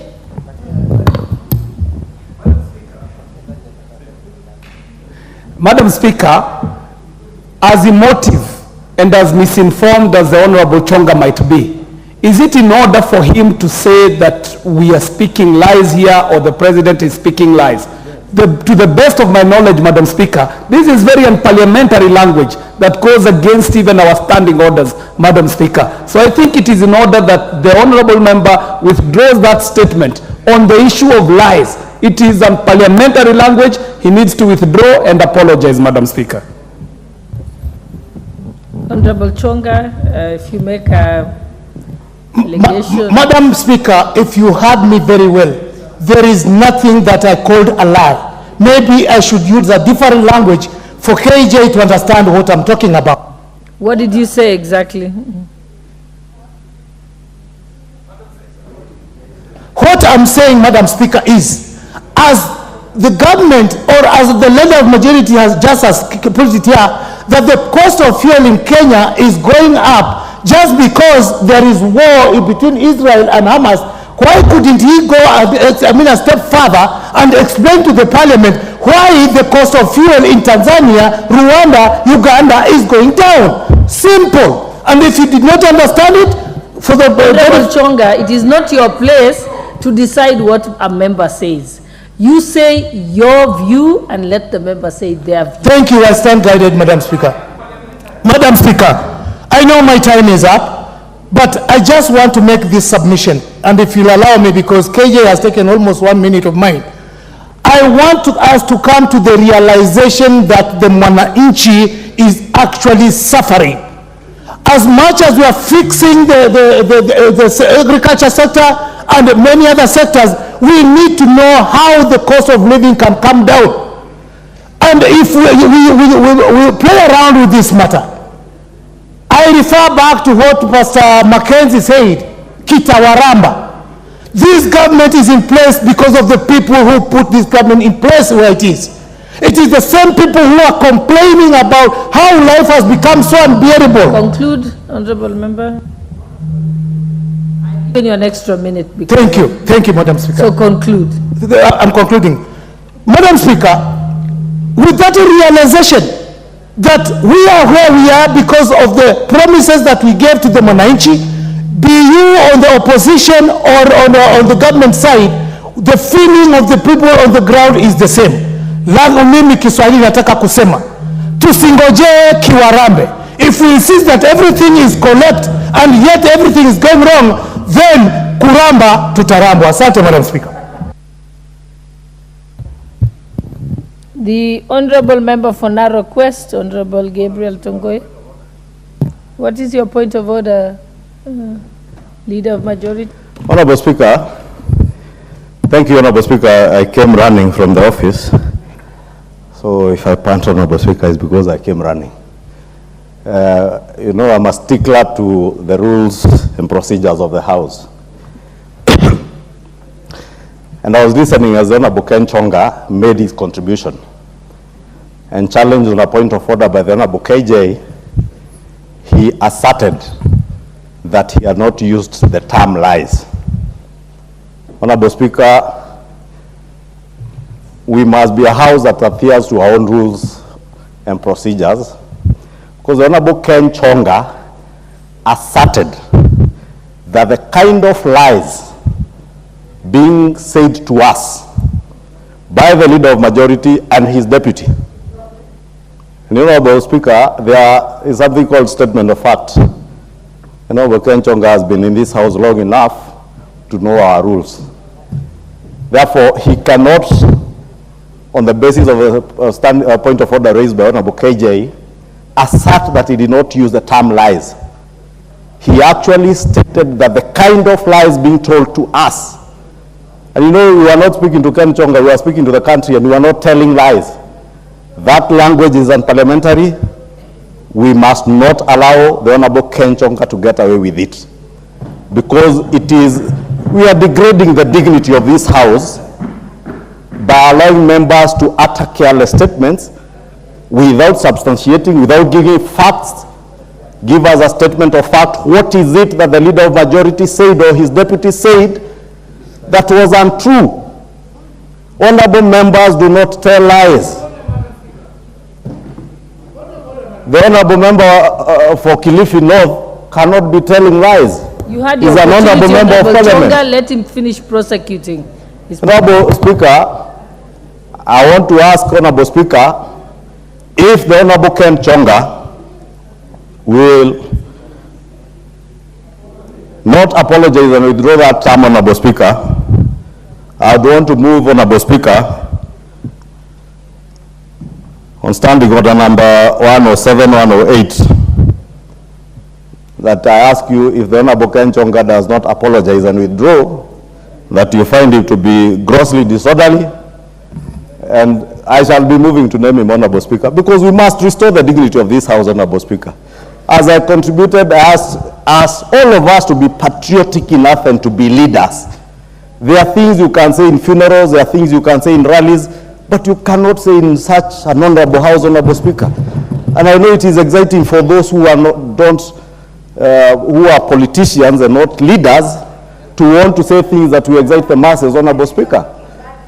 Honorable Speaker, if you can also protect me from the member for Busia, and I keep teaching our Honorable Speaker, allow me to keep guiding the Honorable member for Busia. When you find what I'm saying is unpalatable, you went to school to be able to stand in your position, articulate your issues. Don't shout from your seat. You can shout from markets in Busia, but not in this House. Honorable Speaker, this House, we articulate, we debate. It is a debating chamber, not a shouting chamber. I know it's common to shout in some places in Busia, but not in this House. Honorable Speaker, I would beg that you do require Honorable Chonga to withdraw and apologize, failure to which, Honorable Speaker, we shall be moving to name him. Honorable Chonga, I have just been able to substantiate from the confirm from the clerk that you did in fact say that the kind of lies by the Leader of Majority and the deputy, and went on to allege I've checked that with them. So I'll just bring to your attention standing order number 91, responsibility for statement of fact. The member shall be responsible for the accuracy of any facts which they are alleged to be true and may be required to substantiate. Again, when you are informed that you had made those remarks, you said that it was not in fact true. And now it's been confirmed by the Hansard that it was. And then, and if you do not convince me, then I will move to standing order number 107 and finding you liable for disorderly conduct. I'll give you a minute to respond to that. Madam Speaker, I regret to say that I think I was not understood well. the statement that was made by the leader of majority and his deputy is that by virtue of the war in Israel and the Hamas, the prices... I was giving you an opportunity either to apologize, withdraw the remarks, then you can proceed. But you're making it worse by restating again. Are you disputing what is on the Hansard? Yes or no, Honorable Chonga? I cannot dispute what is on the Hansard, okay. But I'll stand by my word. Chonga, then we will let you sit down. You can leave the house and confirm and then come back. Okay, Madam Speaker. And then we can decide your fate in another 10 minutes when you have confirmed. Proceed. No, you are disorderly. Honorable Chonga, I have not given you the mic. Hold on. Honorable Chonga, would you like... Honorable Chonga. Honorable Chonga. Honorable Chonga, you did not have the mic and you proceeded to speak. Then you will just be held that you keep away from the house for the next 2 sittings. Let us proceed. The Honorable I think it was member for Nakuru. It was the Honorable member for Narok West. Yes. Thank you, Madam Speaker. And I want to thank you for giving me this opportunity. He has not begun, then you can make your point of order. Let him make... To contribute to the President's speech. Madam Speaker, I was in this house when the President was addressing to the nation, and in fact seated where I'm seated today. And I had the opportunity of not just be listening to him, but even looking and reading his body language. And I was so convinced that the President really was aspiring hope to Kenyans. And the President really gave a history and a journey that Kenya has walked since he took over in less than a year, in almost a year ago. Madam Speaker, he managed to address several issues so important to Kenyans, ranging from matters economy and the trajectory of Kenya's economy, of course, my issues of food security, matters to do with the security, the housing, UHC, and many others. And I want to mention a few. And of course, starting on matters national security. And the President started by outlining what he committed to Kenyans, and that giving the national police the financial autonomy to enable them to execute their mandate in serving Kenyans and ensuring that Kenya is safe. And the President lived true to his promise to Kenyans that in Presidential Executive Number 1, the President gave the police the financial autonomy, and I can confirm that as the chair of that committee, Madam Speaker. It is true that Kenya, we have been having security challenges ranging from cattle rustling, the terrorism, especially the issue of boundary in North Rift and Northeastern and actually some part of the country. And our very disciplined and committed and very competent security forces has continuously been executing their mandate to ensure that Kenya is safe. And it's just good to mention, Madam Speaker, that in the endeavor to make sure that our police officers and our security forces are well equipped to execute their mandate, the modernization program that the President has been promising to Kenyans is on course to ensure that our security forces are well equipped to address the security challenges. We can all confirm, Madam Speaker, that the issue of cattle rustling and boundary in North Rift has really significantly reduced, and even members in this House from that region can confirm the same. Of course, we have still a few challenges. They are not there, but we are really up to the task. You also mentioned about the issue of NYS, that we are going to double the intake and ensure that the 80% of the NYS are going to be taken during the future recruitment into our security forces, being the police or the KDF. Madam Speaker, on the issue of international obligation, we are on the right track as a country. It is true, we are proud to be Kenyans. Kenya has been known and they have really cemented their position in the global arena, especially in matters peace. We are currently participating in several countries, helping those countries stabilizing the peace. And even it is in this that I don't want to preempt, but we know, of course, the issue of anticipated deployment of our forces to Haiti to help that country to maintain their peace. Madam Speaker, on the issue of food security, the President was able to really put it in clear terms what the country, what the Kenya Kwanza has managed to do, starting from subsidy on fertilizers, which has enabled the produce, the food, which has really enabled, Madam Speaker, the harvest to double in less than a year. It was talked about issues to do with the provision, reducing the post-harvest by provision of the dryers. And I'm proud they talked about the first consignment is just on, it will be in the country in a short, maybe in a week or two. Madam Speaker, on the issues of UHC, we know that this House passed a bill to include the issue of Health Facility Improvement Fund, which will be able to ring-fence the funds that generally generated by health facilities to enable them, make sure that the funds are used to improve the facilities and, of course, continue to make sure that our health facilities give the services, needed much services to Kenyans. And it is going to be a game changer, Madam Speaker. We know in communities where we come from, what really has continuously affected communities, at times even causing them to lose, even sell their property to include land, is the very high bills from the hospitals because of lack of cover, insurance cover. This is going to be a thing of the past once this program is rolled. And it is a big achievement, and it is a commitment and a promise that the President has really lived up to. Madam Speaker, on the issue of housing, and of course here seated right on my right hand is the chair, we have really made a progress, a very big progress on the same.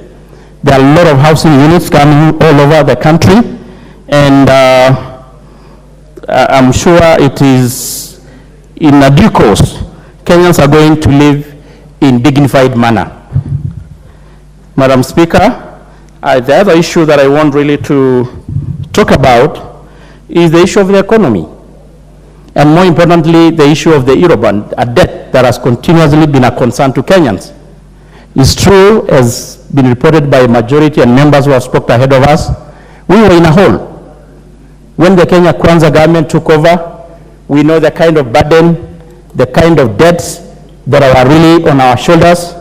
And we're so proud because the President had committed and promised the country that we are going to live to the obligation and we are going to be able to be in a position to clear the debt, the 300 billion that is going to be due in due course.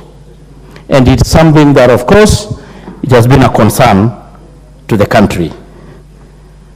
And of course, we know the challenges that are there, including, of course, the issue of the fluctuation of the shilling against the dollar, the major currencies.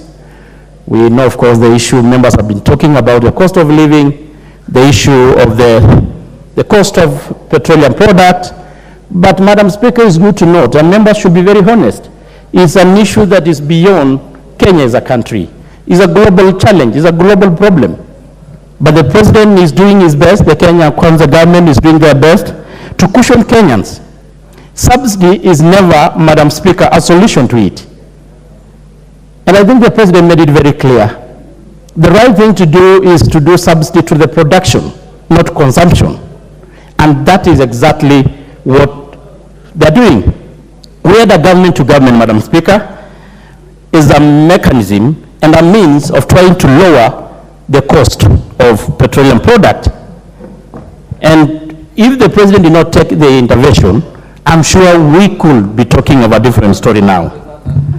Madam Speaker, of importance, also the president talked about our continuous role to honor our international obligation as a country, and he went further to illustrate the several international security missions that Kenya forces are undertaking currently and even in the past. And it's something we are proud as Kenyan to, Madam Speaker, to mention that as a country, we are continuously making Kenya proud. So, Madam Speaker, to me, I think the president was able really to, not really mincing his own word, he shared a picture of a promising future. He managed to share a picture of a right trajectory, a country which is on the right path to prosperity. The challenges are going to be there, but we will surmount, Madam Speaker. We have the right captain steering the ship, and we are going in the right direction, Madam Speaker. So I want to say that the president managed really to talk on matters that affected Kenya, on the issue, of course, of the Asla Fund. He really mentioned, we were so surprised that he had the connection to even the Asla in the village. There down, the tuk-tuk rider, who talked in their own words on how the Asla Fund had managed to transform their lives. So, Madam Speaker, we have a president, we have a captain, and we are proud to be Kenyan. Thank you, Madam Speaker. Thank you. And before I call the next, the Honorable Esther Passaris, member for Nairobi County, someone just asked, what did Honorable Ken Chonga do? For the avoidance of doubt, I asked him to leave under Standing Order 107A, which states that a member commits an act of gross disorderly conduct if the member defies a ruling or direction of the Speaker, declines to explain or retract use of unparliamentary words, and declines to offer apology despite being ordered to do so. And you saw that I severally requested Honorable Chonga to do so, and then demonstrates or makes disruptive utterances against, despite being asked not to do so. And you saw that even without the mic, he continued. So it's on that basis, because the standing order is quite clear, that the Speaker may call upon the member whose conduct is grossly disorderly to withdraw immediately from the presence of the Assembly for a minimum of 5 days and a maximum of 28 days. So he has to keep away from the presence of Parliament for 2 days. 5 days. Just wait. Just trying to quote that. I said 2 days. Just wait. Minimum of 5 days. Yes. Actually, it's a minimum of 5 days. So unfortunately, he has a minimum of 5 days. Let us proceed. The Honourable Member for Nairobi County.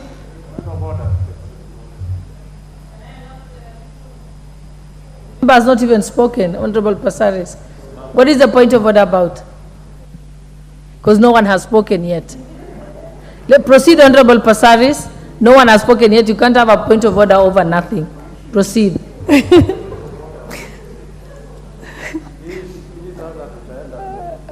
Thank you, Honorable Kibagendi, sorry, was referring to a decision I'd already made, so it's not a new matter. Proceed, Honorable Passaris. Thank you, Madam Speaker. Thank you, Madam Speaker. Madam Speaker, Madam Speaker, I'm standing here. Sorry for the distraction. Can you please stop shouting point of order? I want to contribute. Yeah, but I haven't even spoken. Thank you, Madam Speaker, for the opportunity to contribute to the State of the Nation address by His Excellency President. Madam Speaker, I need some protection here because I keep speaking and he keeps saying point of order, so I really don't know what I'm supposed to do. Okay, so I want to contribute to the motion. Honorable Passaris, ignore him and address Madam Speaker, I suffer from OCD, and the problem is he's right next to me, so he's really distracting me. Please, can you wait until I finish and then... Don't address him, address the chair. Through the chair. Okay, Madam Speaker. You're losing your time. Madam Speaker, I take this opportunity to speak to the State of the Nation address by His Excellency President William Ruto. And I have to say that the first thing that caught my attention is the respect that the President gave to the august House by calling us